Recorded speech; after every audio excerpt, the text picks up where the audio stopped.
આ બધું શું છે ભાઈ? વિજય મારી પાસેથી આટલા બધા પૈસા લઈ ગયો અને ગીતાને કદાચ કંઈક સરપ્રાઈઝ આપવાનું કહેતો હતો, પણ આને તો જુઓ કેટલી શાંતિથી રૂમમાં સૂતી છે. શું ચાલી રહ્યું છે? મારી પણ સમજમાં નહીં આવતું. મારી ગણતરી પ્રમાણે આને ત્યાં હોવું જોઈતું હતું જ્યાં વિજય છે, પણ બુન આ તો અહીં જમીને હોવા માટે જતી રહી છે. એ જમવા બેઠી હતી ત્યારે મેં પૂછ્યું, હું થયું બેટા, ચમ એકલી એકલી જમસ? પતિ જોડે બેહીને જમત તો સારું થાત ને. તો એણે શું કહ્યું તું? ગુસ્સામાં ગમે તેમ બોલીને જતી રહી. મને શંકા થઈ રહી છે વિજયનો કોઈ પ્લાન નહીં હોય. એ પૈસા લઈને પાર્ટી વાર્ટી કરવા જતો રહ્યો હશે. ના ભાઈ, જો એને પાર્ટી કરવી હોત તો મને સીધે સીધું કહી દીધું હોત કે મારે પાર્ટી કરવી છે. એવી વાત એ મારાથી છુપાવતો નથી. હવે આટલી મોટી રકમ લઈને ગયો છે તો કંઈક મોટું કરવાનું જ હશે. એટલે કે એણે બોલાઈ પણ આ જઈ નહીં. મને પણ કંઈ જ સમજાતું નથી ભાઈ. ગીતાને જવું જોઈતું હતું કે પછી વિજય ઘરે જ ગીતા માટે કોઈ સરપ્રાઈઝ પ્લાન કરી રહ્યો છે? હા, પણ જો એવું કંઈ હોય તો અહીંયા કોઈ તો તૈયારી દેખાવી જોઈએ ને.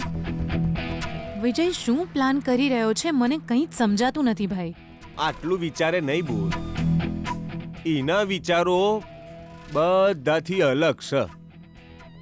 વિજયે જરૂર કંઈક મોટું વિચાર્યું હશે, પણ આ ગીતા ત્યાં જઈ નહીં એનું કારણ શું હોય શકે? એ તો અત્યારે ખબર નહીં, પણ તું ટેન્શન ના લઈશ બોન. વિજય એને ફોન કરીને બોલાવી જ લેશે, મને પૂરો ભરોસો છે. પણ એ તો આરામથી ઊંઘી રહી છે ભાઈ. જો એને જવું જ હોત ને તો એ પહેલાથી જ જતી રહી હોત. કદાચ એ વિજય વિશે વિચારી પણ નથી રહી. દરરોજની જેમ પોતાના રૂમમાં જ જતી રહી છે.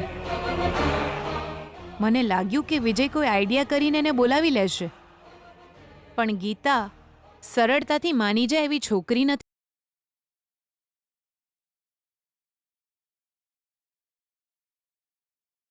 વિજયનો ફોન પણ આવ્યો કે નહીં? એ ના ભાઈ, એ થોડી વાર પહેલા જ ફોન કર્યો હતો તો એ કહી રહ્યો હતો કે તો મંદિર પાસે ગીતાની રાહ જુએ છે. એ આવશે નહીં અને વિજય માનશે નહીં. આ ગીતા હજુ જૂની વાતો લઈને બેઠી રહી છે. આપણો વિજય આટલો બદલાઈ ગયો તોય એ માનવા તૈયાર નથી. મને તો ડાઉટ છે કે જો વિજય એને પોતાનું હૃદય કાઢીને એના હાથમાં આપી દેશે ને તો પણ એને સ્વીકારશે નહીં. પણ આ વિજય કેમ એની પાછળ પડ્યો છે? અરે એના જેવા છોકરા માટે તો છોકરીઓની આમ. એ રોકી, એ તને પ્રેમ શું એ ખબર નથી મારા ભાઈ.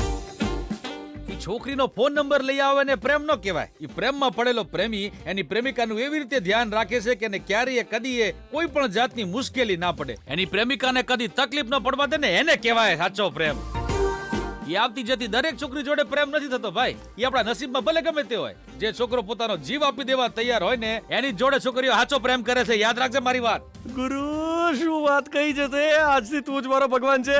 આશીર્વાદ આપી દો ગુરુજી, આશીર્વાદ આપી દો. એ રોકી, અત્યારે આવી મજાક કરવી જરૂરી છે? આ વખતે જો ગીતાએ વિજયનો પ્રેમ એક્સેપ્ટ ના કર્યો તો ખબર નહીં શું થશે. વિજય ગાંડો જ થઈ જશે. ખબર નહીં કેમ પણ એને ગીતા સાથે બહુ જ લગાવ થઈ ગયો છે. હવે ખબર નહીં આગળ આ બંનેના ભાગ્યમાં શું. છેલ્લે કોઈ બબાલ ના થાય ને એટલું જ બહુ છે ભાઈ.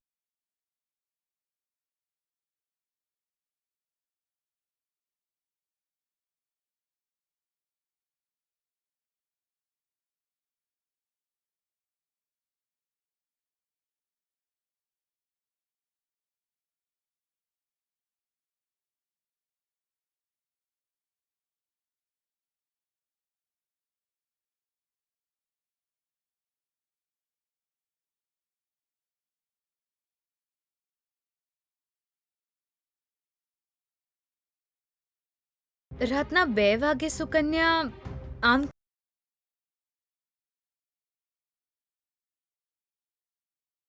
હેલો સુકન્યા. હેલો ગીતા, તું ઘરે જ છે ને? હા, પણ તું આટલી રાતે કેમ ફોન કરી રહી છે? શું વાત છે? વિજય ક્યાં છે? મને શું ખબર સુકન્યા. એટલે તું મંદિરે ના ગઈ હે ને? નથી ગઈ. વાંધો નહીં. વિજય ઘરે આવ્યો કે નહીં? લાગતું તો નથી સુકન્યા. જો એવું હશે તો એ ક્યારે પાછો નહીં આવે ગીતા.